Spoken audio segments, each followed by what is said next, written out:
একজন মৃত মানুষের উপরে পরিবারের হক কয়টা? এই যে কারণ হুজুর এইটা তো কোনোদিন শুনিনি। একজন মারা যায় যে মানুষটা, ওই মানুষটা পরিবারের উপরে 4টা হক রেখে যায়। কয়টা?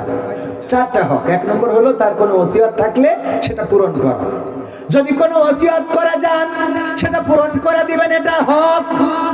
2 নম্বর হলো তার দ্রুত দাফন কাফনের ব্যবস্থা করা। 3 নম্বর হলো যদি তার কোনো ঋণ থাকে সেই ঋণ পরিশোধ করা। আবার যদি সে কারো কাছে টাকা পায় সেটাও পরিশোধ করা। আমরা এই সভাপতি কোনে যাচ্ছে? আসতেছেন? হ্যাঁ, আমরা তো রাত হয়ে যাচ্ছে না ভাইরা আমার। আমরা জানাজায় দাঁড়ালে এটা একটু পরিবর্তন হওয়া দরকার। আপনাদের বলে দিচ্ছি, জানাজায় দাঁড়ালে বলে যে আমার আব্বা যদি কোনো কারো কাছে টাকা পায় বলবেন আমরা শোধ করে দেবো। বলে না? কিন্তু এই কথা বলতে শুনি নাই আজ পর্যন্ত যে আমার আব্বা যদি কারো কাছে টাকা পায় টাকাটা শোধ করে দিয়ে যাবে, না হলে ঠ্যাঙের নলা খুলে দেবে। এই বলা দরকার আছে না?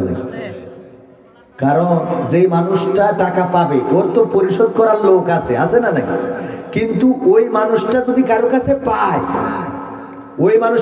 কাছে টাকা পায় ধার, অথবা এটারে আপনারা কি বলেন, ঋণ, এই লোকের কাছে যদি কেউ ঋণ থাকে ওই মানুষটা ছাড়া আর কি পরিশোধ করা সম্ভব?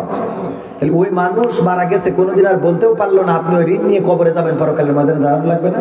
তাহলে একজন মৃত মানুষের উপরে একজন মৃত মানুষ কয়টা হক রেখে যায় পরিবারের কাছে? জোরে বলেন কয়টা? ওয়াজের 2-1টা শিখার দরকার আছে না নাই? ওয়াজগুলো ক্লাসের মতো হতে হবে। ওয়াজ থেকে খালি শুনলেন আগামী দিন অমুক ক্ষমতায় আসবে, শুনে চলে গেলাম, হলো? এইগুলোতে তো কোনো ফায়দা নাই। ফায়দা আছে? আমি যদি 100 বার বলি খেলা হবে, ফায়দা আছে কোনো? নাই তো। খেলা হবে বলে আবার আমিও পালাই যাইতে পারি না। এই জন্য এইগুলো নয়, এই যে যেই কয়টা বললাম এই কয়টা আপনার কাজে দিবে। একজন মুসলমান, একজন মৃত মানুষ পরিবারের কাছে 4টা হক রেখে বলেছি কয়টা?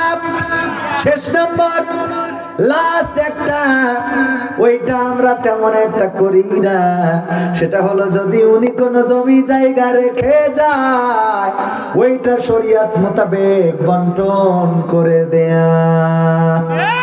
কিন্তু আমরা বোনদের বলি ও গবু জমি নিয়ে আর কি করবা, ভাতিজাদের নামে দিয়ে যাও কিছু মিষ্টি খাওয়ার টাকা দিক। ঠিক না বেঠিক?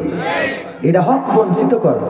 যদি স্বেচ্ছায় কিছু দিয়ে দেন নিজে, যে না আমাদের তো স্বামীর ঘরে আলহামদুলিল্লাহ আছে, সুতরাং আমার জমিটা আমি আমার ভাই ভাতিজাদের দিয়ে দিলাম, অসুবিধা নাই।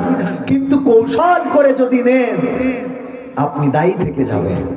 এক হলো ওই লোকের হক তো নষ্ট করলেন, আর এক হলো হকুল ইবাদ, বান্দার হক নষ্ট করলেন। হকুল্লাহ আর হকুল ইবাদ, কয়টা হক?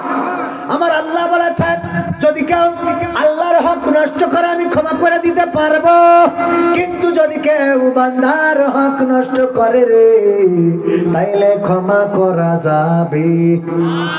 বান্দার অনুমতি ছাড়া আল্লাহ ক্ষমা করতে পারবেন?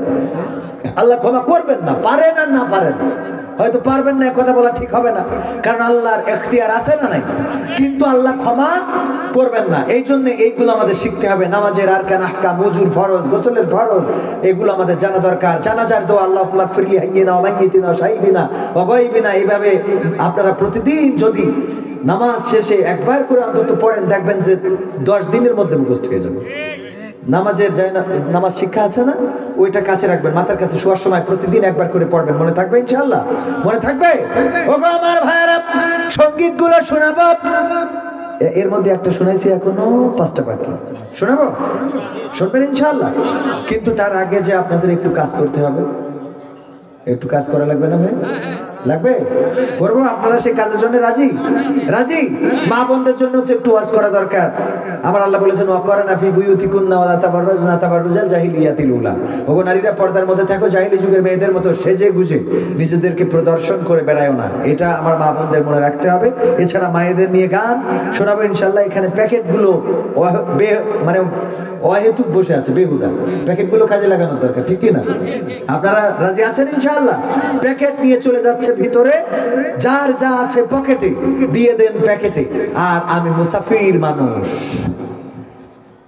এই মাহফিল যুব